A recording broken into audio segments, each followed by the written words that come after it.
Nakakita na ba kayo ng halaman na kasing hawig ng balat ng hayop ng zebra?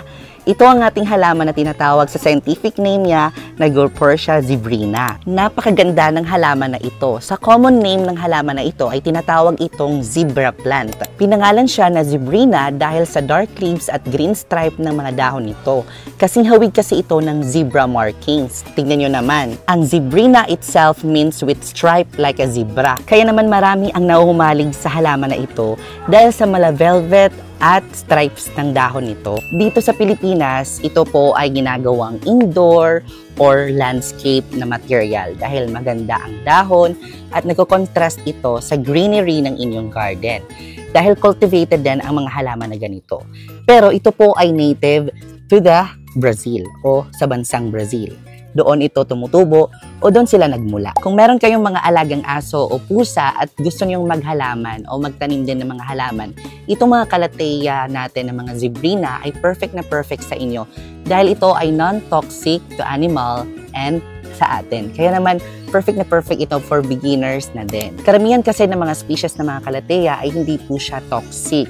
Kaya naman, pinansagan ito na friendly houseplant o indoor plant. Ngayon ay pag-usapan naman natin ang pag-aalaga ng ating mga houseplant, ang mga Calathea zebrina. Alam nyo ba, when it comes to sunlight, sensitive ito sa sun exposure. So gusto nila yung indirect sunlight lang o nasa lilim lang, mga gilid ng puno, kahalumigmigan. So gustong-gusto nila yun. Kasi nga sobrang nipis ng mga Calathea plant natin. So ito yung type ng Calathea na ayaw nilang sun exposure. Masusunog ang mga dahon nito. So ingat-ingat lang sa pag-aalaga dito. Kaya naman, be careful dahil sensitive ito sa sunlight. When it comes to watering naman, diligan nyo ito kapag dry na yung soil dahil gusto nila yung dilig at saka spray sa kanang mga dahon. Sa soil requirements naman mga ka-jungle, gusto nila yung soil nila ay moist. Ibig sabihin, hindi po siya yung soggy pero moist. Alam niyo ba, yung mga dahon nito ay prone sa caterpillar. So dinadapuan ito ng mga caterpillar. Tendency, ito po, tingnan nyo naman, meron na tayong dahon na kinain ng mga caterpillar dito. So titignan nyo na lang, tanggalin nyo lang yung caterpillar. Huwag nyo lang patayin yung caterpillar. Ilagay nyo lang sa ibang mga halaman o mga damo kasi ito, dapuin talaga ng caterpillar ang mga ganitong halaman. So, mauubos yung dahon ng Calathea ninyo kapag marami kayong caterpillar na makita dito. So, tanggalin nyo na lang. Kung gusto nyo maparami ang inyong mga Calathea zebrina, ang tamang paraan ng pagpaparami dito ay division method. So, hindi po siya water propagation. Bawal po yun kasi hindi mabubuhay ang inyong mga Calathea. So, division lang. For example, right now, makikita nyo yung halaman na ito. So, yun mga ka-jungle, pwede mo nang i-divide yan kasi dalawa yung suloy.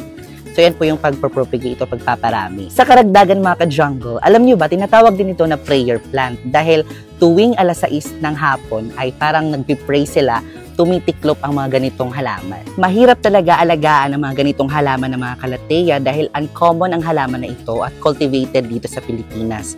Pero kung i-give mo ang best sa pag-aalaga dito, ay magla-love back din sila sa'yo. Ayan mga ka-jungle, kung nagustuhan mo ang video na ito or episode na ito, i-comment mo naman na yes at kung may natutunan kayo, i-like and share mo ang video na ito. And I will see you next episode because more plant, less stress.